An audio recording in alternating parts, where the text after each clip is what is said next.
اعوذ باللہ من الشیطان الرجیم بسم اللہ الرحمن الرحیم۔ نہج البلاغہ مولا کائنات حضرت علی علیہ السلام کی کتاب ہے، اور آج ہم خطبہ نمبر 71 کا اردو ترجمہ آپ کے ساتھ شیئر کرنے جا رہے ہیں۔ انتہائی توجہ سے سماعت فرمائیے گا۔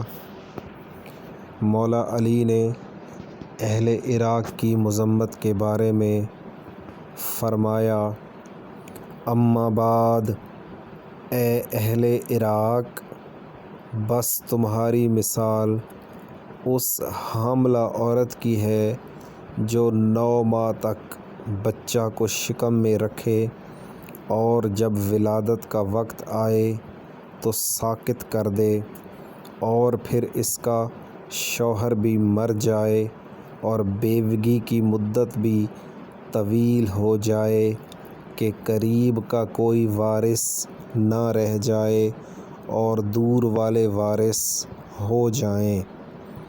خدا گواہ ہے کہ میں تمہارے پاس اپنے اختیار سے نہیں آیا ہوں بلکہ حالات کے جبر سے آیا ہوں، اور مجھے یہ خبر ملی ہے کہ تم لوگ مجھ پر جھوٹ کا الزام لگاتے ہو۔ خدا تمہیں غارت کرے، میں کس کے خلاف غلط بیانی کروں گا؟ خدا کے خلاف، جبکہ میں نے سب سے پہلے ان کی تصدیق کی ہے؟ ہرگز نہیں، بلکہ یہ بات ایسی تھی جو تمہاری سمجھ سے بالا تر تھی اور تم اس کے بارے اس کے اہل نہیں تھے۔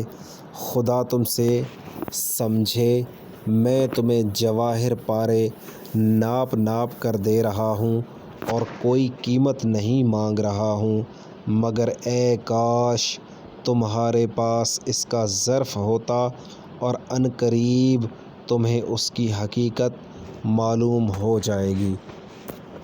ناظرین، یہ تھا خطبہ نمبر 71 کا اردو ترجمہ۔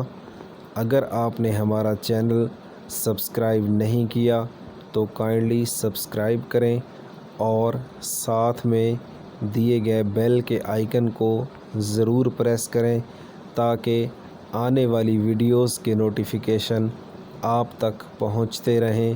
ایک دفعہ سورہ فاتحہ اور ایک دفعہ سورہ کل پڑھ کر تمام مومنین کو بخش دیں، اور بالخصوص میرے والد محترم اور ہمشیرہ کو بخش دیں۔ جزاک اللہ۔